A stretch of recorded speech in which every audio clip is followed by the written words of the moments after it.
예, 안녕하세요. 작가 홍화상입니다. 자, 오늘은 교토 천년상인, 요새 지금 뭐 굉장히 많이 올리고 있는데 이 갈 길이 멀기 때문에 이 빨리 교토를 떠나야 됩니다. 그래서 지금 뭐 좀 속도를 내고 있습니다. 오늘은 교토에 있는 일본에서 가장 오래된 요정, 이 요정이면서 가장 비싼 요정이면서 일본 전체에서 가장 유명한 요정이죠. 이치리키 일역이라는 요정입니다. 저녁 때 이렇게 여기 거리에 가 보신 분들 많이 계실 겁니다. 가 보시면 이제 택시 타고 이제 온 손님들이 이제 들어가고, 또 관광객들은 이제 저녁 8시 경에 해 떨어지고 난 다음에 게이샤의 이제 얼굴을 보려고 일부러 많이 가죠. 저도 뭐 가서 많이 봤습니다. 바로 이제 그 일령 요정은 1703 년에 문을 열었습니다. 그래서 일본에서는 현재 남아 있는 요정 중에서 가장 오래됐습니다. 그래서 이 내부는 이제 이렇게 돼 있고요. 뭐 이런 방들이죠. 이 방이 큽니다. 이 집이 굉장히 큰 집입니다. 그러니까 사이즈도 일본 전체 요정 중에 제일 큽니다, 사실은. 그래서 이제 보통 그 게이샤들을 보면 이렇게 그 요정들이 지금 이 기온에 한 열댓 개밖에 안 남아 있어요. 꽤 조그만 요정들이죠. 그러니까 이치리키는 엄청 큰 요정이고, 그 요정의 그 입구에 이렇게 그 문패가 걸려 있습니다. 요거는 두우, 두량, 뭐 마매원, 뭐 다해엽, 복남이, 효환, 그날 출연하는 게이샤의 이름입니다. 이거는 이게 맨날 바뀝니다. 이게 똑같지 않아요. 그러니까 이제 손님이 그 요정에다 대고, 나는 오늘 이러이러한 요정하고 기생하고, 다음 주에, 오늘이 아니죠, 다음 주에 혹은 언제 한 달 후에 그 거기 가서 밥도 먹고 손님하고 접대하면서 가부키도 보고 게이샤 춤도 보고 하고 싶다라고 얘기를 하면 요정 측에서 손님의 니즈를 받아가지고 그 오케이하라고 있습니다. 이 게이샤들은 요정에 거주하는 게 아닙니다. 거기서 먹고 사는 게 아니고 오케이하라고 게이샤들을 가리키는 어머니들이 있습니다. 그 어머니네 집에 같이 삽니다. 살고 그 어머니가 요정 측으로부터 손님이 이러이러한 게이샤들하고 하루 저녁 술 마시고 싶다 그러면 거기에 맞는, 자기가 데리고 있는 게이샤들을 보내줍니다. 그 오케아가 그러니까 여러 군데가 있는 거죠. 그래서 이게 맨날 똑같지 않다는 거죠. 그 아가씨들이 스케줄이 많기 때문에 사전에 또 다 이렇게 조정을 해야 되니까. 자, 그래서 이 이치리키 안을 들어가면 그 인류 요정은 바로 이런 게 틀립니다. 여기 걸려 있는 그림이 대체로 고급 식당이나 인류 요정은 원화가 많습니다. 그래서 이 프린트가 아니고, 그다음에 이제 꽃꽂이 자체도 좀 신경을 써가지고 비겁증에 좀 조공을 하죠. 이런 거는 그 신락이라는 도자기입니다. 이 검특한 거. 이건 이제 교토의 유명한 도자기인데 사실은 교토 도자기가 아니고 바로 교토 옆에 있는 시가현의 그 신락이라는 도자기를 만드는 그 도예 공방들이 많이 있습니다. 이거 일본 사람들은 이 도자기가 괜찮다는 거 알죠? 그래서 이렇게 지금 하나하나 물건을 놔도 좀 괜찮은 걸 놓죠. 인류 요정에서는. 뭐 이게 이제 방들이고 이런 방이 8개가 있습니다. 그래서 이제 손님이 오면은 이렇게 이제 아가씨가 1, 2, 3인데 이 게이샤는 계급이 있습니다. 그러니까 정말로 10년 동안 트레이닝을 받아서 한 사람이 게이샤고, 아직 트레이닝하고 있는 10년이 채 되지 않은 그런 게이샤는 마이코라고 합니다. 즉 이 사람이 게이샤입니다. 그리고 이 사람은 마이코예요. 이 사람은 한 사람이 완전한 게이샤가 된 거고요. 그 트레이닝 과정이 끝나 가지고 이 사람은 아직 트레이닝 중에 있는 겁니다. 그러니까 이 사람이 더 프로죠. 이 사람은 지금 아직 단계에 있는 거고. 근데 이 게이샤 교육이 왜 이렇게 10년씩 걸리냐면 게이샤들은 기본적으로 춤을 배워야 되겠죠? 춤. 그다음에 노래. 그 게이샤들이 부르는 노래가 뭐 굉장히 한 뭐 수백 곡 됩니다. 그중에서 보통 그 일반 사람들이 주로 찾는 이 노래, 그건 사실 노래가 아니죠. 대중가요가 아닙니다. 일본은 웃다죠, 웃다. 그런데 이제 게이샤의 노래는 대체로 보면 과거의 어떤 전통적인 그 역사에 나오는 그 설화나 뭐 이런 것들이 많이 있습니다. 역사적 장면 같은 게 많이 들어있는 노래들이에요. 그래서 그런 노래를 요청합니다. 왜냐하면 이런 데 온 손님이 나이가 많은 사람들이 대부분이기 때문에 요새 날 그 젊은 사람들 노래는 그런 건 잘 알지도 못하고 그런 거 들어보지도 않습니다. 그리고 얘네들도 그런 노래 잘 몰라요. 문제는 이 집이 자 요 사람은 인제 그 은퇴한 게이샤입니다. 보통 은퇴한 게이샤가 이 삼미션 연주를 많이 합니다. 그러면 요렇게 세 사람을 부르면 그리고 여기서 이제 저녁밥을 먹고 이제 창을 이게 한 상 차리죠. 차리면 이 아가씨가 옆에 와서 술을 따라 줍니다. 그리고 손님들하고 얘기를 해 주죠. 근데 이 아가씨는 기본적으로 옛날에 그 전통 가요, 민요 이런 거를 뭐 수백 곡을 다 연습을 하죠. 그다음에 춤도 거기에 맞게 또 춤을 연습을 하죠. 그러니까 노래가 200 곡이면 춤도 200 가지를 터득을 해야 되는 겁니다. 그런데 여기서 끝나는 게 아니라 손님들의 좌석에 앉게 되면 그 손님들과 대화를 하게 되는데 그 대화를 알아듣지 못하면 안 되기 때문에 신문을 보통 5 가지 정도 봅니다, 이 게이샤들이. 그래서 이 교양과 상식을 넓히죠. 그래서 손님이 정치 얘기를 하면 정치 얘기에 대해서도 좀 거둘 수 있고 경제 얘기를 하면 경제 얘기도 거둘 수 있고 해서 공부를 해야 됩니다. 그러니까 뭐 그 싸구려 술집에 나오면 아무것도 모르는 그런 애들이 아닙니다, 얘네들은. 그래서 일본은 게이샤를 말 그대로 예자, 예능인, 말 그대로 하나의 그 뭐 일종의 연예인으로서 굉장히 그 좀 높게 쳐 주죠. 그리고 이 아가씨들하고 인제 테이블에 여기 밥상 차려 놓고 앉으면 그 아가씨들이 손님이 갈 때까지 접대를 해 주죠. 술도 따라 주고. 이렇게 해서 1 인당 30만 엔을 받습니다. 그러면 4 명이 들어가면 120만 엔이죠. 이 집이 그렇습니다. 딴 집은 이렇게 비싸지 않습니다. 그거보다는 좀 싸죠. 그러면 4 명이 120만 엔, 1 인당 30만 엔씩 120만 원 해야 되고 수가는 별도입니다. 그럼 한 130만 엔 정도 잡아야 되겠죠. 1,300만 원 잡아야 된다는 겁니다. 그러니까 일반 사람 가지 못합니다, 이런 데. 그치만 모든 일본의 남자들 특히 나이가 좀 먹은 사람들은 여기 가서 한번 놀아보고 싶어 해요. 근데 그 뭐 되겠습니까? 웬만한 형편 가지고는. 그래서 이 집이 전에는 그 지금도 그렇지만은 1 인당 30만 엔짜리를 좀 하다가 이게 뭐 1,300만 원 갖고 여기 와서 놀 수 있는 사람들이 그 아주 진짜 재력가들이 아니면 안 되고 정치가들 아니면 안 되니까 원래 이 집이 옛날에 장사가 잘 됐던 이유는 1868 년에 이 독과 막부가 자빠지기 전에 그 소위 그 메이지 유신의 지사들 이등방문을 비롯해서 그런 지사들이 이 교토에 와서 그 이 집에서 회의를 많이 했습니다, 몰래. 근데 이 집 주인이 그때 그 바로 이런 메이지 유신의 지사들을 그 지원한 그런 사람이었어요. 그래서 여기서 그 자기의 목숨을 내놓고 그 사람들이 여기 와서 회의를 할 수 있도록 그렇게 인제 에 이 사람이 도와줬죠. 그 덕분에 인제 그 사람은 나중에 이등박문희가 이제 정권을 잡고 나서 메이지 유신이 성공하고 난 다음에는 그 교토에 자기가 학교를 하나 지어 주면 교장 선생이 하고 싶다 그래서 그 학교를 지어 줬고 교장 선생이 됐습니다, 나중에. 그래서 인제 이 사람들이 그런 옛날에 고관 대작들은 돈이 좀 많았으니까 뭐 1,200만 원 뭐 이런 건 문제는 아니니까 이제 많이 왔죠. 왔는데 근래에 지금 그 기원에는 게이샤가 한 80 명밖에 안 남아 있습니다.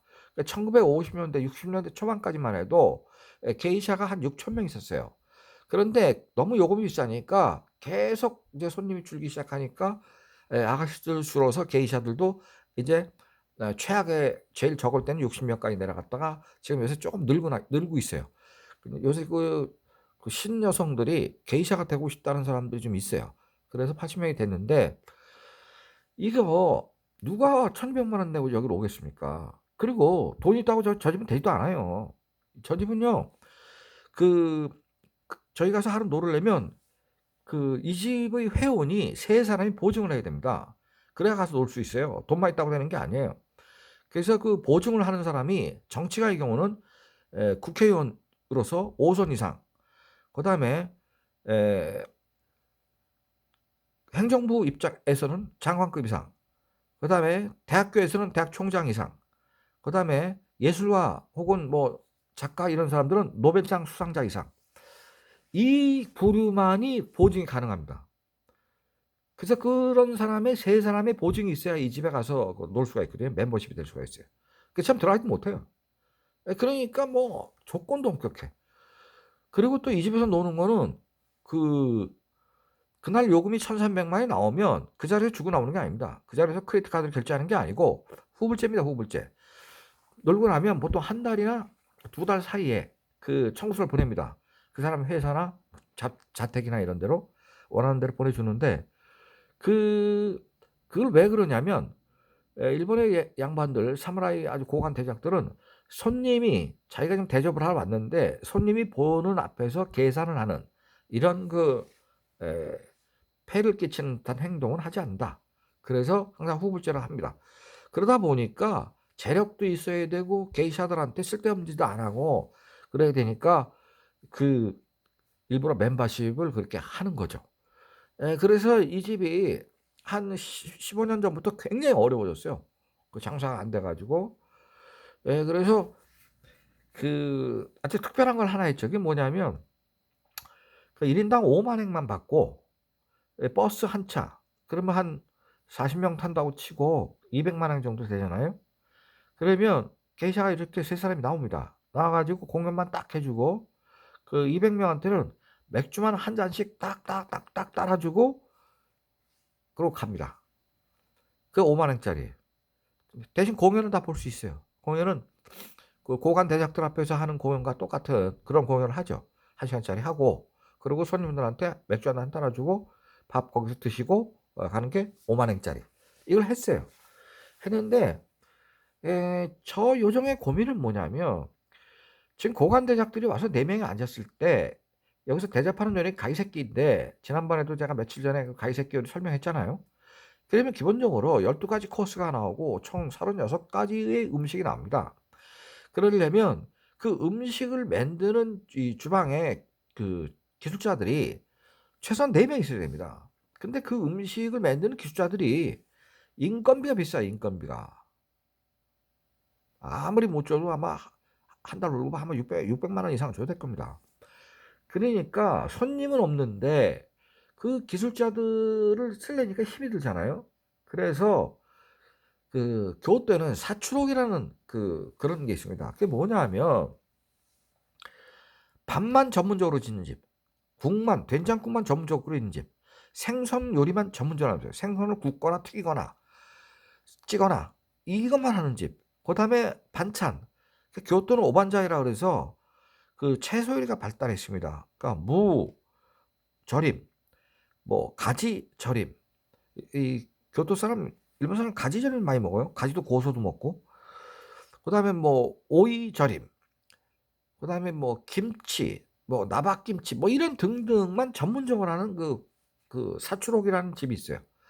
그래서 주방의 인건비가 너무 비싸기 때문에 사추록에 전화를 해서 자, 다음 주 월요일 날 7시까지 에 밥 4개, 국 4개, 생선 4개, 생선회 4접시 4개, 그다음에 뭐 오신고 반찬으로서 하고 그다음에 교토가 또 오리찜이나 오리찜이 주로 발달해 있죠.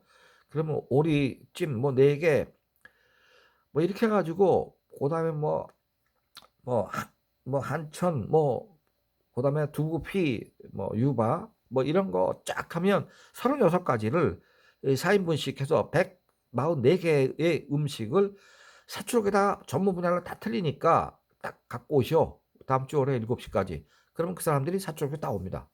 근데 이 사람들은 그 밥만 평생 동안, 국만 평생 동안, 생선 요리, 구이고 생선회고 요리 이런 것만 평생 동안 했기 때문에 사실 웬만한 일본 고급 식당보다 더 잘합니다. 근데 값은 더 싸죠, 훨씬. 그거 주방에서 만들어 가지고 무려 36가지의 요리를 만들어서 그걸 차리려면 무지하게 복잡합니다. 그러니까 거기서 사추록에서 받아 가지고 그냥 딱딱딱딱 상에 놓기만 하면 돼요, 아가씨들이. 그래야 인건비가 훨씬 싸지는 거죠. 그렇게 해서 인제 5만 원짜리를 했어요. 이것도 하나의 이노베이션입니다. 그 30만 원짜리는 장사가 안 되니까 단체로 그냥 40명 받아 갖고 5만 원 곱하기 40명 200만 원 딱 해 갖고 그렇게 장사를 했죠. 근데 그것도 요새 장사가 잘 안 된대요. 그래서 요새는 또 그거 때려쳤더라고. 이거 실제로 게이샤들 공연을 보면 알고 보면 재밌습니다. 알고 보면. 모르고 보면 재미가 하나도 없죠. 그런데 여기 다 스토리가 있거든요. 그래서 그 역사에 나오는 그런 스토리들을 주로 많이 하죠. 자, 그러면 예를 들어서 뭘 하냐면 이게 이제 이찌리끼가 하는 건데 바로 충신장입니다. 충신장. 그러니까 충신장 스토리는 제가 그냥 여기 좀 장황한데 그림만 보시면 됩니다. 엔야 한강이라는 지방의 성주입니다.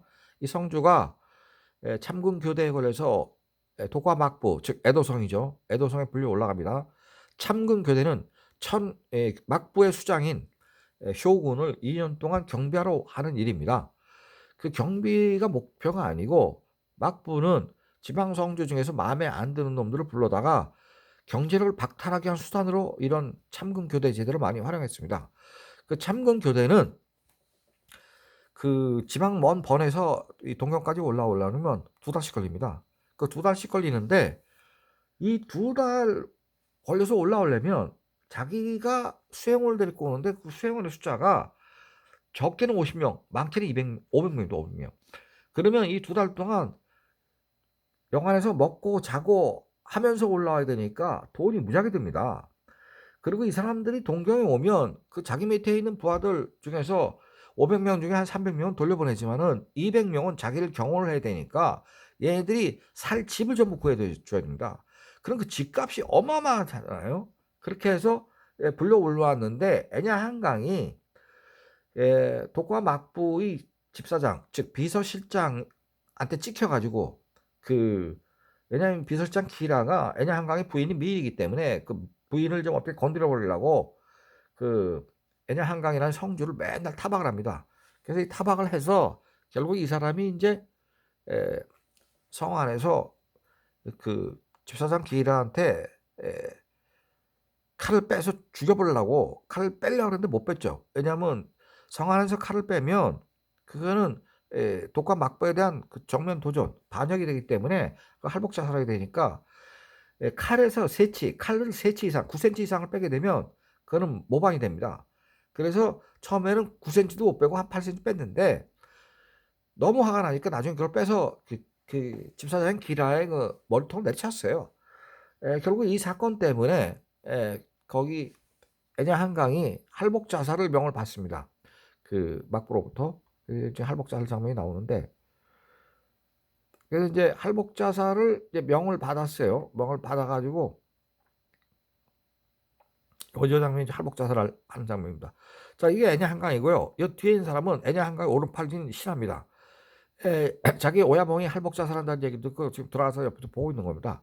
그래서 죽기 직전에 숨을 헐떡거리면서 자기 부하한테 얘한테 눈빛으로 너무 고통스러우니까 말은 못하고 눈빛으로 얘기를 합니다.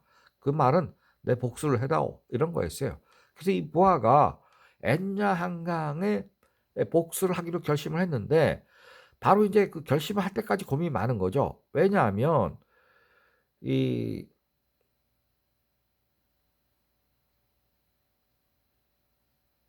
지금 애냐 한강의 부인인데 기라를 죽일 수 있습니다. 그런데 기라를 죽이면 이 부인과 성주의 부인과 성주의 자식들이 모두 할복 자살하게 됩니다. 그러니까 그렇게 해도 되겠냐고 물어보는 겁니다. 그러니까 이 부인이 나는 죽어도 좋다. 우리 애들 다 죽어도 좋다. 남편의 원수를 갚아다라고 얘기를 합니다. 그러니까 이 사람이 성주 가족은 물론이고 이 사람 다 죽습니다. 거기에 그 동원된 사람들은. 그러니까 이 사람이 고민을 하는데 그 고민이 충신작의 제7막에 나옵니다. 그 7막에 보면 저는 충신작을 봤는데 이 사람이 술을 먹기 시작해요. 왜냐하면 성주의 부인과 자식이 전부 할복 자살하고 자기를 뿐만 아니라 여기에 동원된 사무라이가 47명인데 47명도 전부 할복 자살을 해야 되니까 정말 해야 되냐? 그래서 그 혼자서 고민하면서 술을 먹는데 어디서 먹었냐면 바로 지금 이치리키 이 요정에서 술을 먹었습니다. 그래서 이 요정이 유명한 겁니다. 그래서 그 이 요정에서는 그 단체 관광버스 40명이 오면 그 40명 앞에서 충신장의 제7막 바로 이 사람이 이 이치리키 와서 고민하는 그 장면을 그 게이샤들이 공연을 합니다. 그래서 이 공연 때문에 그걸 보려고 이 일본의 그 아저씨들이 오는 거죠. 근데 그 충신장을 보면 진짜 감동적입니다. 그 88 올림픽 때 우리나라 국립극장에 들어와서 그 충신장 공연을 했어요. 그때 저를 비롯해서 모든 사람들이 일어나서 기립박수쳤습니다. 충신장의 감동. 그런데 이제 결국은 이 사람이 이제 부하가 47 인인 사무라이가 인제 결국은 기라 집사장의 집을 쳐들어가 가지고 기라의 목을 베죠. 잡아 갖고 목을 뱁니다. 베 가지고 목을 가지고 이 오야봉의 무덤에 가서 원소를 갚았습니다. "성주님이시여 노염을 이제 푸십시오." 이렇게 된 거죠. 그러고 나서 독감막부 쪽에서는 이 47 명의 사무라이에게 자기의 비서장을 죽였으니까 "전원 할복 자살하라."라는 명령이 떨어져서 이 그림은 좀 좀 재미없는 그림인데 바로 죽은 성주의 집 성 앞에 47 인이 눈이 온 겨울날 쫙 도열하고 서거든요. 그리고 말이 따닥따닥따닥 따오면서 막부에서 사신이 와 가지고 전원 할복 자살하라는 명령서를 읽거든요. 그 명령서가 딱 끝나니까 47 인이 무릎을 딱 꿇고 앉아서 전부 배를 가르거든요. 그래서 다 죽어 버렸는데 이게 인제 충신장의 스토리죠. 그 끝이 이제 그렇게 나는데 정말 감동적이에요. 근데 내가 이걸 이제 보면서 그래서 인제 그 47의 사무라이에 대해서는 인제 지금도 매년 제사를 지내주고 있는데 이걸 보면서 제가 인제 일본 사람은 그 얘기를 많이 합니다. 47의 사무라이가 충신장의 스토리인데 음 그게 정말로 있었던 얘기냐 그랬더니 자기들은 있었던 얘기라고 생각한대요. 근데 이제 충신장의 스토리는 독과 막부에 대한 정면 도전이기 때문에 지방마다 좀 스토리를 바꿔요. 바꿔서 독과 막부에 좀 거슬리지 않게 하고 지금 이제 막부가 다 없어졌으니까 이제 옛날 스토리 그대로 좀 하고 있죠. 근데 문제는 이 할복자살이 언제부터 시작됐냐? 제가 그런 질문을 일본 사람한테 하면 내 친구들은 그래도 좀 공부를 많이 한 사람들이니까 자기들이 듣기에는 할복자살의 원조는 백제의 계백장군이라고 알고 있다고 이렇게 얘기하더라고요. 근데 굉장히 충격을 받았어 내가. 계백장군이 할복자살의 원조라는 거예요, 일본 사람들은. 그래서 계백장군 돌아가실 때 보면 황산벌 전투에서 지잖아요. 근데 계백장군이 전쟁터에 나가기 전에 자기 부인하고 딸 셋을 전부 죽이고 나왔잖아요. 전 세계 전쟁 역사에서 자기 가족을 죽이고 전쟁터에 나간 사람은 아마 계백장군밖에 없을 겁니다. 그 얘기는 살아서 돌아오지 않겠다는 말이 되는데 황산벌 전투에서 보면 계백 장군이 쫓겨 가지고 피신하거든요. 계백 장군 묘를 가 보시면 논산에 있습니다. 그 묘가 계백 장군이 정상적이라면 황산벌 전투에서 적군의 창에 찔리거나 칼에 맞아 죽어야 돼요. 그런데 묘가 있는 데를 가면 굉장히 으슥한 산 입구에서 좀 들어가야 되는 데입니다. 제가 거기 가 보고 여기는 전투하다 죽을 장소가 아니다. 여기는 혼자서 마지막에 자기가 와서 죽으려고 여기 찾아온 장소지 이게 전투할 때가 아니라고 좀 판단하고 있습니다. 그래서 아마 할복을 계백 장군이 거기서 했을 것이다. 그리고 계백 장군 정도 자기 마누라와 자식을 다 죽이고 나간 사람 정도 되면 추접스럽게 거기서 싸우다가 뭐 적군한테 잡혀 가지고 뭐 내 목을 따라 이러겠어요? 이미 자기가 전쟁에서 진 것 같으면 조용히 가 가지고 산속으로 들어가서 할복사살을 했을 겁니다. 제가 봐도 그래요. 그래서 결국은 할복의 원조는 일본이 할복의 원조인 것처럼 얘기하지만 계백 장군일 가능성이 저는 높다고 봅니다. 자, 이찌리끼의 300년 여정 경영인데 가부키 충신장을 팔아서 이제 인기를 끈 거는 불과 30년밖에 안 됩니다. 이거는 충신장은요. 일본 가부키 종류가 많은데 가부키계의 독삼탕이라고 표현합니다. 독삼탕. 다 죽어가는 사람도 그 독삼탕을 먹으면 벌떡 일어난다는 거예요. 그래서 일본의 가부키 업계가 불황에 빠지면 충신장을 올리면 가부키 업계 전체가 불황을 깨트리고 화랑국면에 접어듭니다. 그만큼 감동적이에요, 충신장이. 그래서 이 충신장을 추신고라 이렇게 얘기를 하면 일본 사람은 정말로 감동 이렇게 얘기한다고요. 그래서 자기네 요정에서 충신장의 7막을 팔았고 인기를 끌고 있고 모든 음식은 사추록인 전문가들에게 아웃소싱 해 갖고 단가를 떨어뜨리고 있어요. 그래서 1인당 1만 엔짜리는 거의 없고 사실은 3만 엔, 5만 엔짜리인데 그런 거를 3만 엔, 5만 엔짜리를 30명, 40명, 많을 때는 50명씩 묶어서 이 패키지 마케팅을 해 가지고 요새 지금 하고 있는데 그나마 그것도 손님이 별로 없어서 지금 고민을 많이 하고 있답니다, 이 집이. 그렇지만 일본의 그 고관 대작들은 이 집에 뭐 단골로 댕기는 사람도 많고 지금은 인제 뭐 아베나 이런 사람들은 동경에서 여기까지 그거 먹으러 내려올 수도 없고 여기 와서 또 그거 먹는다 그러면 또 손님한테 국민들한테 지탄받으니까 안 오지만 교토에 있는 재력가들 이런 사람들은 예 아직도 이 집에 와서 손님을 접대하려고 하고 실제로 동경서 내려온 사람들 중에서 좀 잘 나가는 사람들은 그 교토에 자기 친구들이 다 있으니까 이 교토에서 내가 그 잘 나가는 거 그 노포의 그 사장님들이 한테 물어보면 동경에서 내려온 사람 꼭 이 집을 가자 그런대요. 한번 꼭 가 보고 싶다고. 그래서 저 집에 가서 모시고 충신장 7막을 보고 그러면 굉장히 좋아한답니다. 그래서 이 교토에 있는 유지들은 이 집을 애용을 하고 있더라고요. 자, 일본에서 가장 오래된 요정 1703 년에 문을 열어서 317 년의 역사를 갖고 있는 이치리끼의 경영학을 말씀드렸습니다. 자, 시청해 주셔서 대단히 감사합니다. 다음 시간에 뵙겠습니다.